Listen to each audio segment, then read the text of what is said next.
Paz, meus amados, Pastor Joimar com vocês, trazendo mais da Palavra de Deus. Aproveitando, você que não é inscrito, por favor, se inscreva. Isso nos ajudará na divulgação do canal. E também deixe o seu like, para que a plataforma possa indicar nosso conteúdo bíblico reformado para outras pessoas. E mais da Palavra de Deus circule na internet. Tudo bem?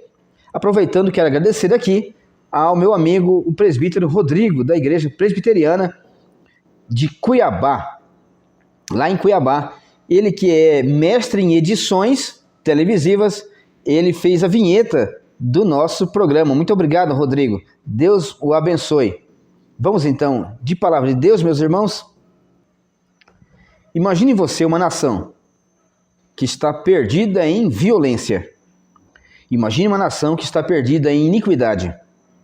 Imagine uma nação onde as pessoas começam a trair e odiar umas às outras.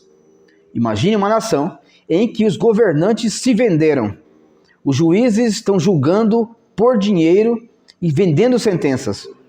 Imagine uma nação em que os assassinatos ocorrem livremente e que os pais de família têm medo de sair de casa. Imagine uma nação onde o afastamento de Deus é notório e o homem que anda em impiedade, com maldade no coração e nos atos, é exaltado, onde a vileza é exaltada. Eu estou falando de Judá, na época do profeta Abacuque e do profeta Jeremias. Abra sua Bíblia em Abacuque, no capítulo 1. Vamos tentar fazer essa exposição nos 3 capítulos, mas eu vou dividi-las aqui no YouTube para você, em trechos curtos. Abriu a Bíblia? Então, começa no capítulo 1. Sentença revelada ao profeta Abacuque. Até quando, Senhor, clamarei eu e tu não me escutarás? Gritar-te-ei violência e não salvarás? Porque me mostras a iniquidade e me fazes ver a opressão? Pois a destruição e a violência estão diante de mim. Há contendas e o litígio se suscita. Por esta causa, a lei se afrouxa e a justiça nunca se manifesta. Porque o perverso cerca o justo, a justiça é torcida. Vede entre as nações, olhai, maravilhai-vos e desvanecei, porque realizo em vossos dias obra tal, que vós não crereis quando vos for contada. Porque eis que suscito os caldeus, nação amarga e impetuosa, que marcham pela largura da terra, para apoderar-se de moradas que não são suas. Eles são pavorosos e terríveis, e criam eles mesmos o seu direito e a sua justiça, ou dignidade. Os seus cavalos são mais ligeiros do que os leopardos, mais ferozes do que os lobos ao anoitecer. São os seus cavaleiros que se espalham por toda parte. Sim, os seus cavaleiros chegam de longe, voam como águia que se precipita a devorar. Eles todos vêm para fazer violência. O seu rosto suspira por seguir avante. Eles reúnem os cativos como areia. Eles escarnecem dos reis. Os príncipes são objeto do seu riso.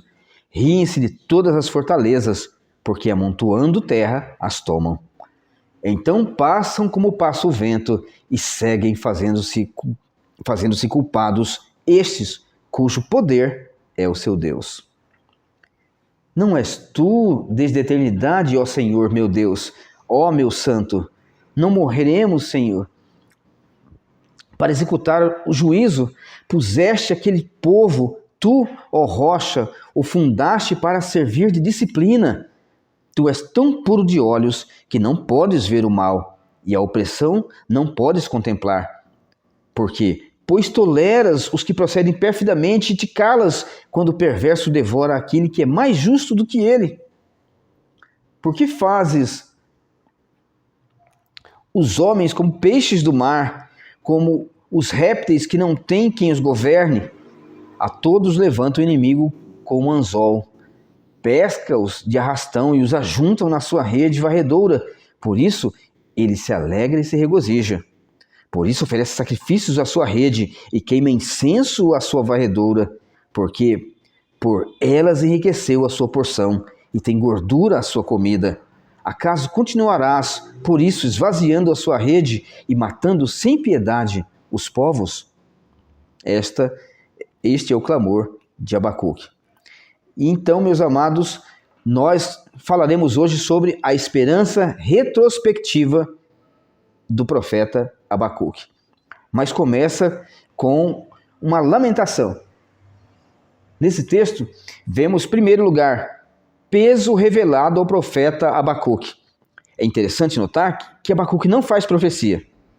Abacuque não tem uma visão, mas simplesmente vai fazendo retrospectivas daquilo que outros profetas disseram. Judá será invadida, mas os judeus e o povo de Jerusalém não acreditam no que Abacuque está dizendo. Sabe por quê? Porque viviam em dias prósperos, grandes colheitas, grandes negócios, grandes alianças com outros povos. E então a riqueza, a sabedoria e o amparo do dinheiro deram para eles uma falsa segurança de que nada poderia atingi-los. E então começa-se a impiedade. As pessoas mais fortes financeiramente e influentes tomavam a casa dos mais fracos, tomavam suas terras, tomavam suas fazendas, tomavam seus animais, cobravam e tiravam a capa daquele que era mais pobre.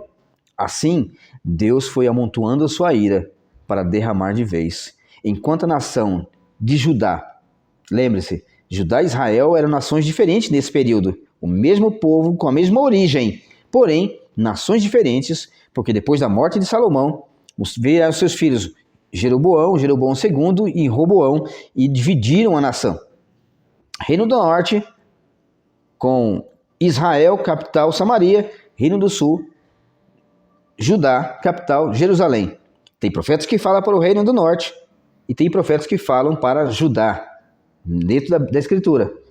Assim, ele fala para o povo de Judá. Foi entre o período de 615 a 587 e ele profetiza, anunciando que Deus vai trazer juízo. E enquanto a nação estava com super colheita, super safra, Deus estava formando um povo logo acima, nas regiões da antiga Babel, os caldeus, formando a nação que viria a se tornar o reino babilônico.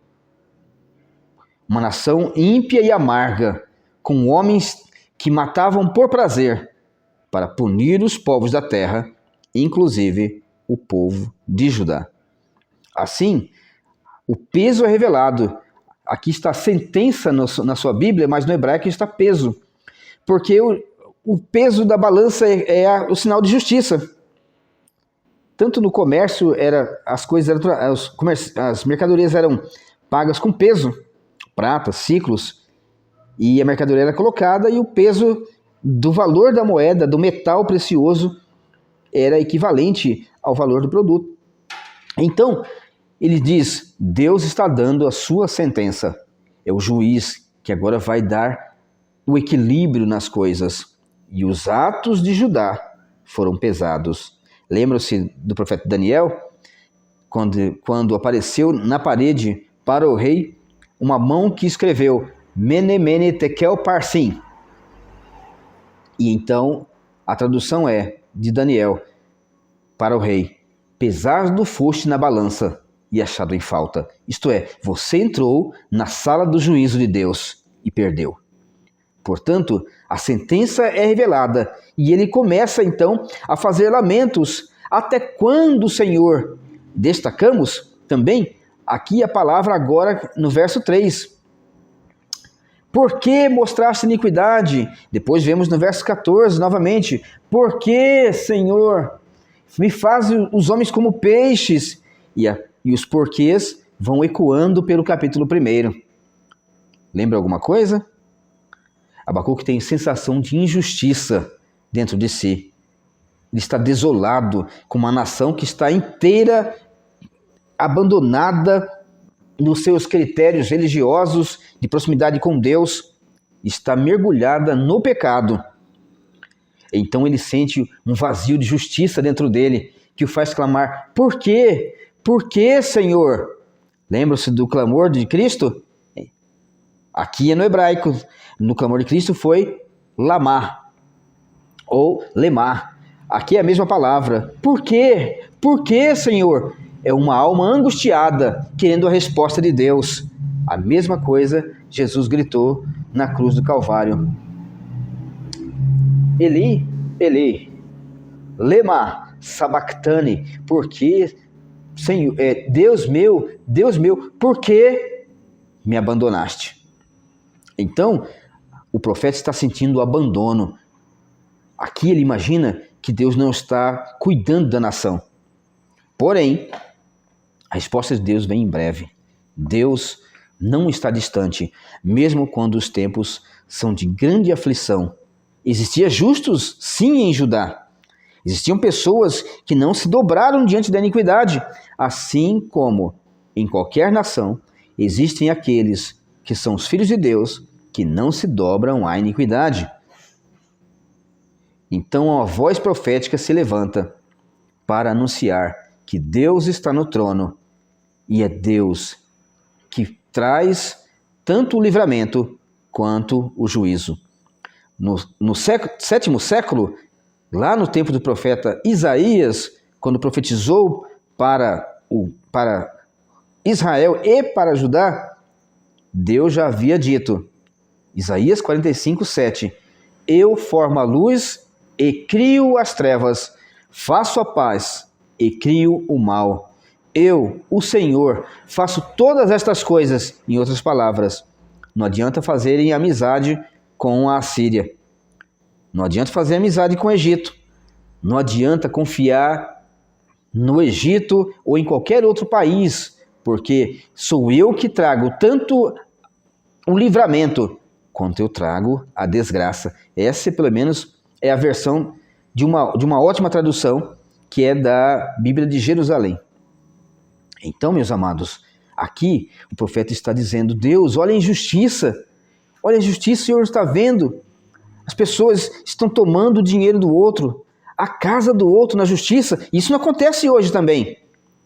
Pessoas que tomam a casa dos irmãos, fazem todo tipo de manobra para tomar o carro do outro. Isso acontece muito em alguns lugares, onde as pessoas pegam um cartão do conhecido, do irmão, às vezes até mesmo da igreja. Pegam o cartão e usam e não pagam. Moram durante um tempo e não pagam. Então, a nação foi se enchendo de injustiça, a ponto dos justos não suportarem. Então ele começa a clamar, Senhor, o Senhor é Deus da eternidade e nós estamos morrendo. Estamos sendo caçados e perseguidos, Senhor. Por que faz os homens como peixes do mar? Por que o Senhor levanta, o inimigo nos levanta como peixe no anzol? Porque ele fica feliz e oferece sacrifício à sua rede, ao seu Deus. Ele confia nas suas armas que devoram os homens. Então, assim, no capítulo 1, ele levanta a boca aos céus e pergunta a Deus de todas as maneiras, Senhor, por que o homem ímpio vence o justo? Por que nessa vida as pessoas que andam errado dão certo? Tem seu celeiro cheio, cantam vitórias. E ele termina no verso 17. Acaso continuará por isso esvaziando a sua rede e matando sem piedade os povos? A ideia é de uns pescadores que chegaram com o barco cheio de peixe, arrastaram a rede pelas bordas do mar, trouxeram para a praia e começaram a jogar os peixes fora da rede para serem limpos e comercializados. Senhor, por que o homem mau arrebanha os pobres e os derrota?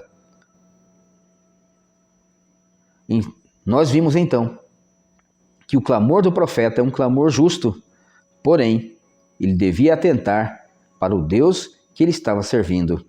É o que nós veremos em segundo lugar.